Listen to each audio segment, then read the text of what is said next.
কথা একটু শোনা যাচ্ছে কিনা একটু জানাবেন। Describe some of the ways communication can become unethical. Communication কিভাবে আনইথিক্যাল হতে পারে, কথা শোনা যাচ্ছে কিনা একটু জানাবেন তো। এখানে একটা আউট ছিল, কথা শোনা যাচ্ছে কিনা।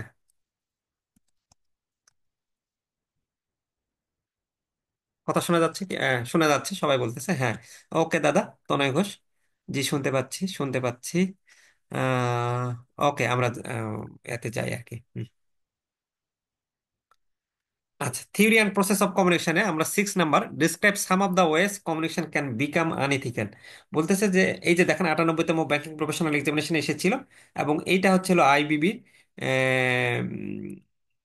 বট কোয়েশ্চেন 7 নম্বর। এই আইবিবি টেক্সট বইয়ের যে শেষে যে প্রশ্নটা আছে, সেখানে বট কোয়েশ্চেনের 7 নম্বরটা এটা হুবহু তুলে দিছে। এই জন্য আমাদের আইবিবি টেক্সট বইয়ের প্রশ্নগুলো পড়তে হবে, এবং আমরা আমাদের বইয়ের প্রত্যেকটা পাশে কিন্তু এরকম ভাবে উল্লেখ করে দিছি যে আইবিবি টেক্সট বইয়ের কত নাম্বার প্রশ্ন এটা, কত সালে এসেছে। যেন আইবিবি টেক্সট বইয়ের প্রশ্নগুলো আমাদের অবশ্যই ফলো করতে হবে, সেগুলো বাদ দেওয়া যাবে না, কারণ সেগুলো হুবহু দেয়।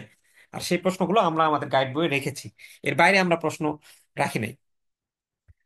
এইটা আইবিবি টেক্সট বইয়ের প্রশ্ন এবং বিগত বছরের প্রশ্ন, এই দুইটা ফলো করে পড়লেই পরীক্ষায় প্রশ্ন আমাদের কমন পাওয়া যাবে। এখন আসেন আমরা হচ্ছে unethical communication, common pitfalls and practices. এই কিভাবে মানে একটা কমিউনিকেশন আনইথিক্যাল হয়ে যেতে পারে, মানে এই কমিউনিকেশনটাতে নীতি নৈতিকতা থাকবে না, ইথিক্স থাকবে না। তো প্রথমে হচ্ছিল ডিসিপশন, অর্থাৎ providing false or misleading information to manipulate others. আপনি যখন ইনফরমেশনটা দিচ্ছেন যদি মিথ্যা তথ্য হয় বা মিসলিডিং ইনফরমেশন হয়, আপনি অন্যকে ম্যানিপুলেট করতে, তাহলে তো এটা আপনি প্রতারণা করছেন, তাহলে তো ইনফরমেশন এই কমিউনিকেশনটা ইথিক্স হারায় ফেলবে, আনইথিক্যাল হয়ে যাবে। প্লাজিয়ারিজম, প্লাজিয়ারিজম মানে আপনি জানেন যে একটা কমিউনিকেশন প্লাজিয়ারিজম তখনই হয় যে যখন আপনি অতিরিক্ত মানে অতিরঞ্জিত তথ্য, আপনি একজনের তথ্য presenting someone else ideas or work as one's own without giving proper credit, মানে তাকে আপনি ক্রেডিট দেওয়া দিচ্ছেন না, কিন্তু তার কোনো আপনি বই লেখা হোক বা তার কোনো কাজ হোক, সেই কাজটা আপনি নিজের বলে চালাই দিচ্ছেন। এখন যেমন ফেসবুকের যুগে বেশিরভাগই ইনফরমেশন অনেক সময় দেখেন না যে উম, আহ, আপনার কালেক্টেড বলে চালাই দেয়। তো এই যে কালেক্টেড বলে চালাই দিচ্ছে, মানে আরেকজনের একটা লেখা কিন্তু সে নিজেও মানে তার নাম দিচ্ছে না, বা আরেকজনের লেখা কপি পেস্ট করে দিচ্ছে, তাহলে সেটাকে আমরা বলি প্লাজিয়ারিজম। তাহলে তখন কমিউনিকেশনটা আনএথিক্যাল হয়ে যাবে। ম্যানিপুলেশন, আপনি using tactics to control or influence others without their awareness or informed consent, মানে আরেকজনকে আপনি ইনফ্লুয়েন্স করতেছেন। তারপর কনফিডেন্সিয়ালিটি ব্রিচ, আপনি গোপনীয়তা ভঙ্গ করতেছেন। আপনি sharing sensitive information without authorisation, violating privacy or trust, আপনি ক্লায়েন্টের ইনফরমেশন অন্যের সঙ্গে শেয়ার করতেছেন তাদের অথরাইজেশন ছাড়া, তাদের গোপনীয়তা বজায় রাখছেন না। এই যে আমরা ফেসবুকে আমাদের ইনফরমেশন গুলো দেই, আমাদের নাম্বার থেকে শুরু করে, ফেসবুক আবার করে কি এই ইনফরমেশন গুলো সে কি গোপন রাখতেছে? রাখতেছে না, কিন্তু এই ইনফরমেশন গুলো সে বিভিন্ন কোম্পানিকে দিয়ে দিচ্ছে, তাহলে এটা কি একটা আনএথিক্স হয়ে যাচ্ছে। তারপর বুলিং, আপনি যদি অ্যাগ্রেসিভ বিহেভিয়ার ব্যবহার করেন বা আপনি বুলিং করেন, ওই যে বলেন না বুলিং এর শিকার, তাহলে আনএথিক্যাল কমিউনিকেশন এরকম হতে পারে। ডিসক্রিমিনেশন, আপনি আম, আপনার যে কলিগ আছে আপনি তাকে জেন্ডার অনুসারে বা তার ধর্ম অনুসারে, রিলিজন অনুসারে, এই জন্য আপনি তার সাথে ডিসক্রাইমিনেট করতেছেন, এটা আনএথিক্যাল কমিউনিকে হয়ে যাবে।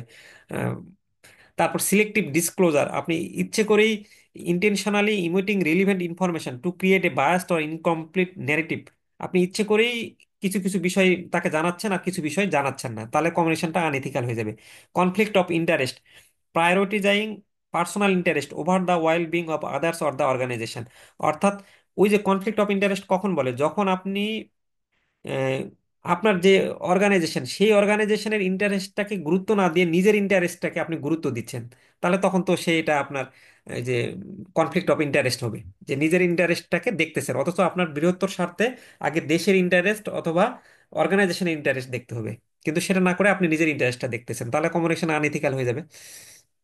আচ্ছা, 7 নম্বর প্রশ্ন কি বলছে? How can you ensure ethical communication? IBB text বইয়ের short question 6 number. Why it is significant for any organization, কেন একটা অর্গানাইজেশনের জন্য এটা গুরুত্বপূর্ণ? দেখছেন যে আইবিবি টেক্সট বইয়ের শর্ট কোয়েশ্চেন 6 নম্বর এসেছিল, যেটা কিনা 96তম ব্যাংকিং প্রফেশনাল এক্সামিনেশনেও এসেছে। আচ্ছা, তো এই ইনফরমেশনকে আপনি কিভাবে ইথিক্যাল করতে পারেন সেটা আমরা এখন পড়বো, চলেন দেখি।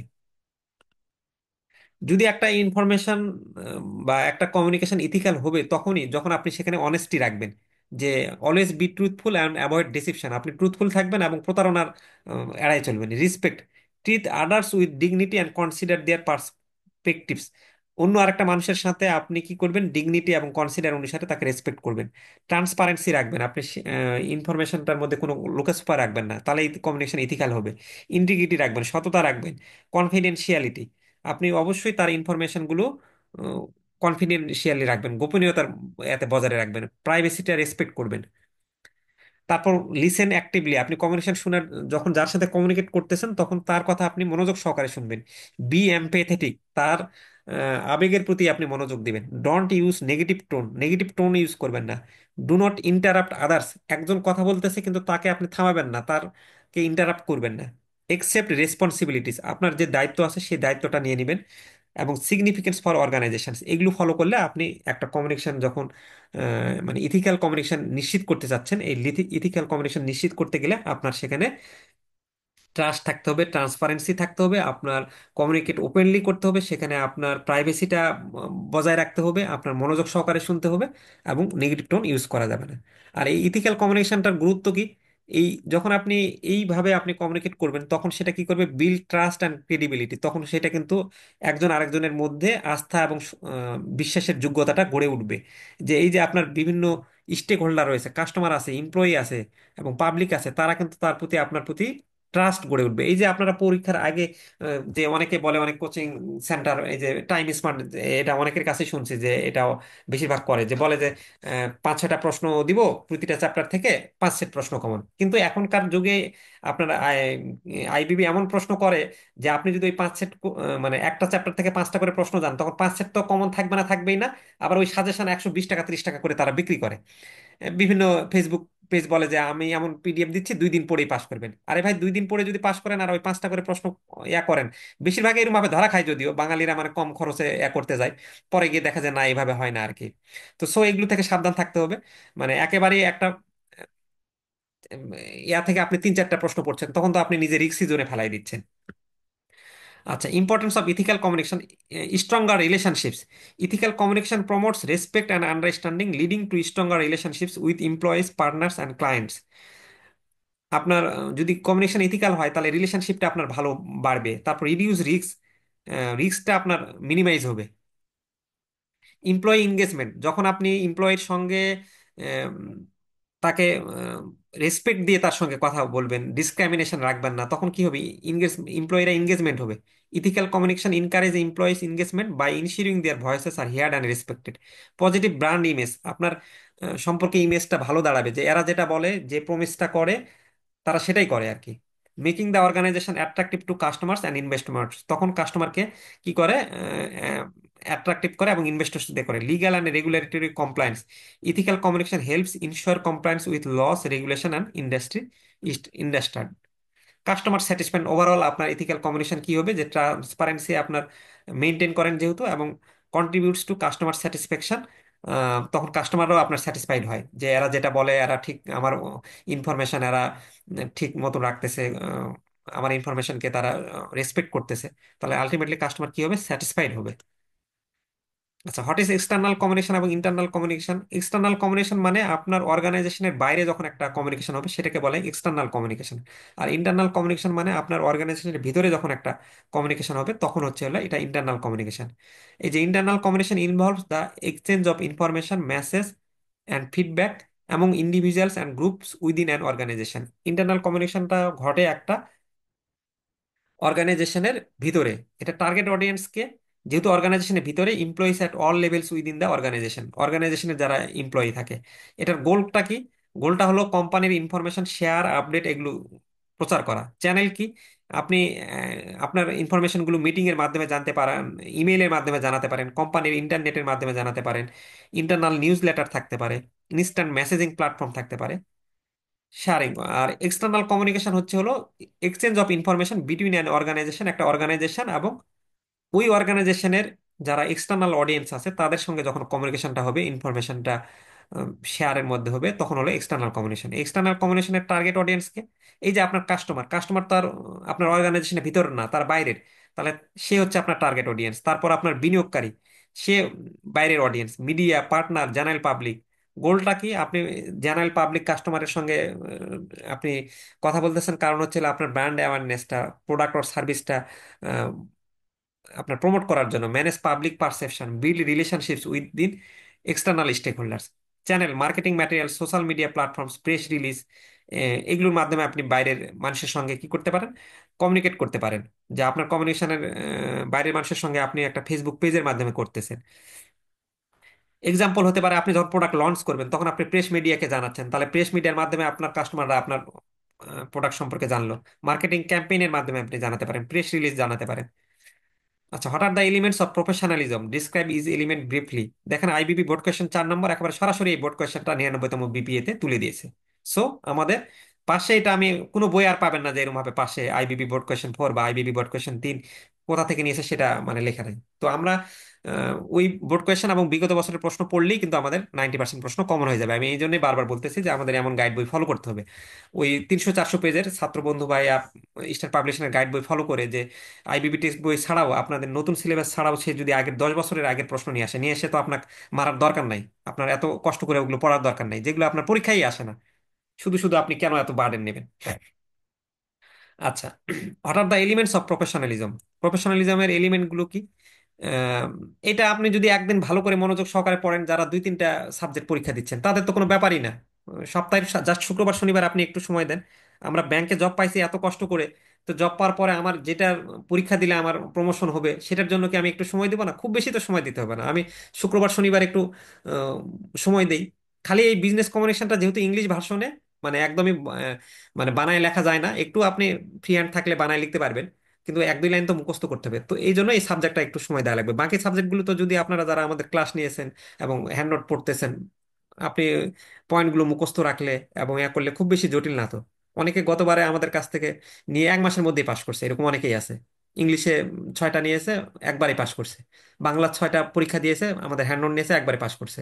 তো ওরা 6টা নিয়ে পাশ করলে আপনি 3টা যারা পরীক্ষা দিচ্ছেন, অনেকেই আছেন 3টা পরীক্ষা দিচ্ছেন, 2টা দিচ্ছেন, একটা দিচ্ছেন, একটু সময় দেন, তাহলেই তো পাশ করে যাবেন, কোনো ব্যাপার না। আচ্ছা, প্রফেশনালিজমের এলিমেন্টস গুলো কি? প্রথমে হচ্ছে ওয়ার্ক ইথিক। একটা প্রফেশনাল পার্সন কি করে, যে তার মানে কোয়ালিটির সাথে সে কম্প্রোমাইজ করে না কখনো। মানে কাজের মানে ওয়ার্ক হলিক, মানে সে কাজ পাগল মানুষ থাকে, ইন্টিগ্রিটি থাকে, তার সততা থাকে, সে টিম স্পিরিট, সে টিমকে নিয়ে কাজ করতে চায়। তারপর হাম্বলনেস, তার মধ্যে নম্রতা থাকবে। একজন প্রফেশনাল পার্সন প্রত্যেকের সঙ্গে সে, তার সুপিরিয়র হোক, কলিগ হোক, সাবঅর্ডিনেটস হোক, মানে খুব বিনয়ী হবে। পজিটিভিটি থাকবেন, উনি সবসময় পজিটিভ চিন্তা ভাবনা করবেন। ইথিক্স থাকবে। How can distorting information create unethical communication, IBB short question 5। যে ডিস্টর্টিং ইনফরমেশন কিভাবে আনএথিক্যাল কমিউনিকেশন ক্রিয়েট করে। মিসরিপ্রেজেন্টেশন, আপনি একটা ইনফরমেশন কে মিথ্যাভাবে তথ্য ভাবে উপস্থাপন করছেন, যেটা নয় সেটা ভাবে করছেন, তাহলে সেটা আপনার আনএথিক্যাল কমিউনিকেশন হবে। ডিসিপশন, ইচ্ছে করেই আপনি ফলসিফাইং ডাটা, স্ট্যাটিস্টিক্স, ভুল তথ্য পরিসংখ্যান দিচ্ছেন। তো তাহলে আপনার পার্সোনাল অথবা অর্গানাইজেশনের গোল অর্জন করার জন্য, ওই যে টাইম স্মার্ট কোচিং ইচ্ছে করে আপনাদের বলতেছে যে আমার সাজেশন পড়ো, প্রতি চ্যাপ্টার থেকে আমি 6-7টা করে প্রশ্ন দিব, তুমি কি বলে কমন পাওয়া পরীক্ষায়, কিন্তু গিয়ে পরীক্ষায় কমন পায় না। বেশিরভাগই প্রায় ওদের দ্বারা প্রতারণার শিকার হয়, কিন্তু পরবর্তীতে তো আপনি অলরেডি কিনে ফেলছেন ওই লোভের শিকার হয়ে, আপনি তার বুঝতে পারবেন না বা বলতে পারবেন না পরবর্তী বলে। তাহলে এই যে সে জানে যে তার 5টা প্রশ্ন পড়ে 5-6 প্রশ্ন কমন পাওয়া যায় না, কিন্তু আপনাকে লোভে ফেলায় যে আপনি ওই এতে সাজেশন কিনে টাকা দিয়ে শেষমেশ আর হচ্ছে না, তাহলে এটা কি ডিসিপশন? সে প্রতারণা করছে না? আচ্ছা, violation of trust, breaching the trust placed in communicators to provide truthful and reliable information, damaging credibility.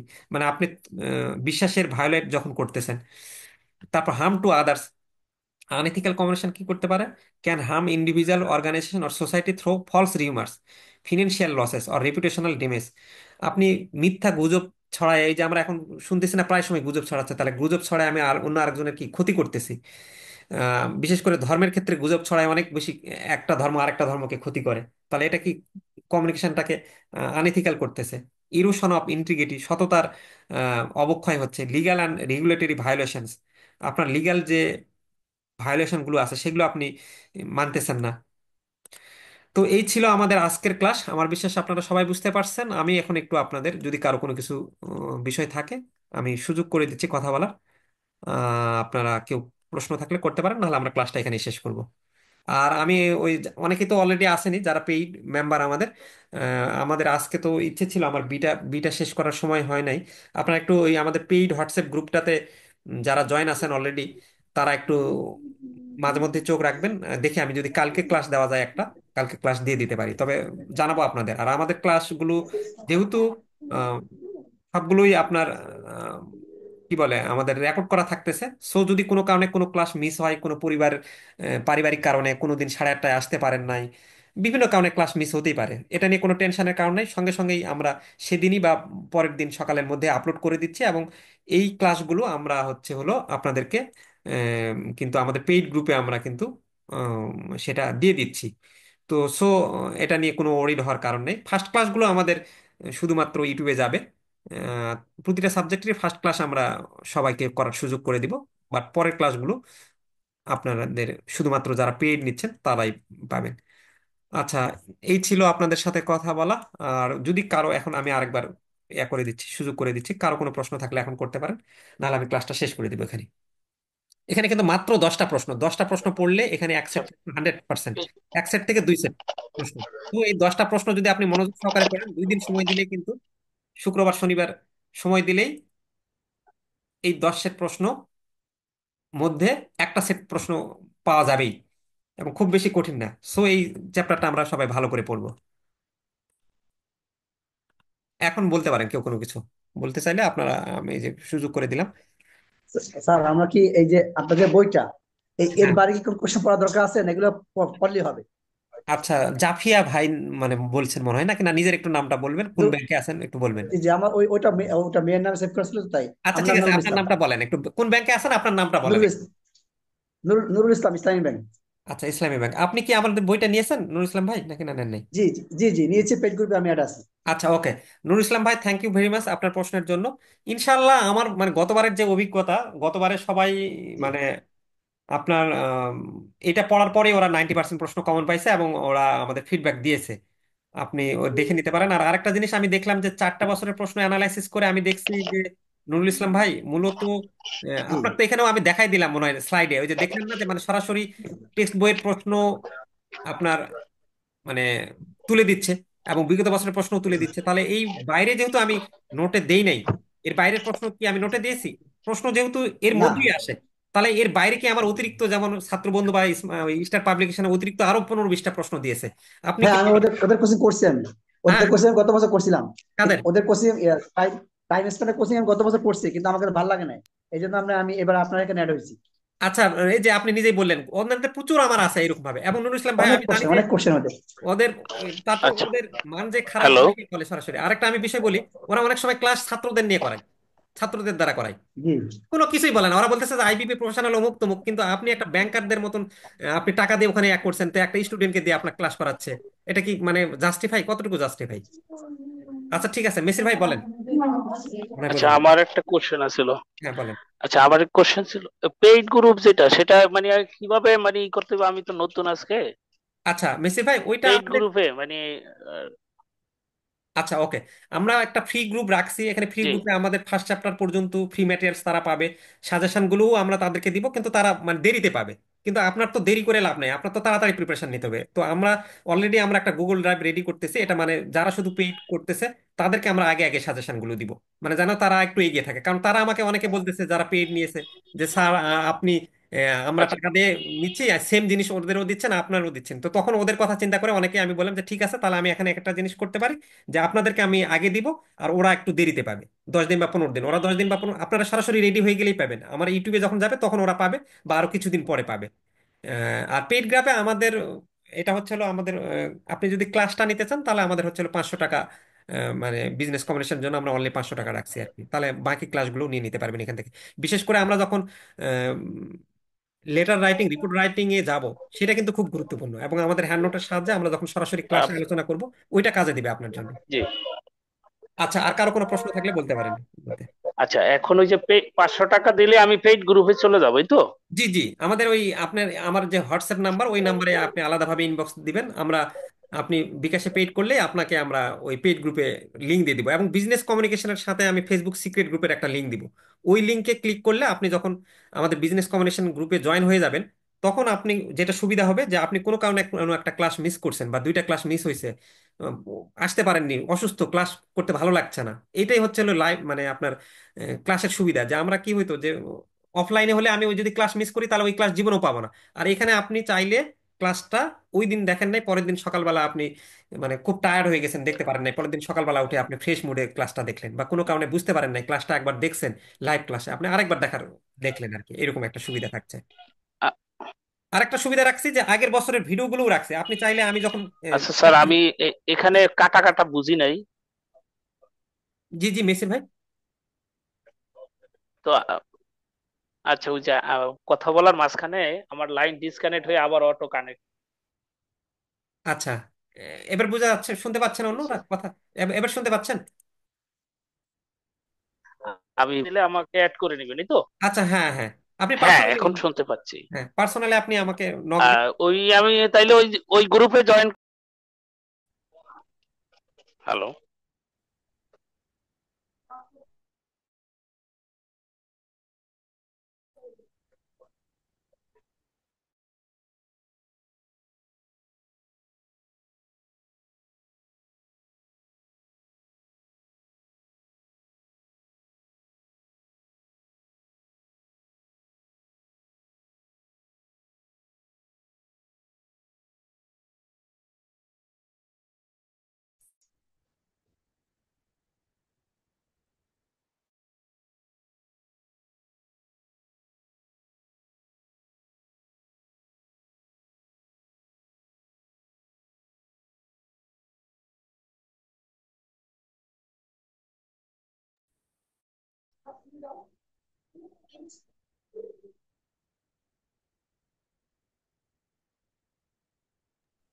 Hello, শুনতে পাচ্ছি না তো? হ্যালো। ডিস্টার্ব করে।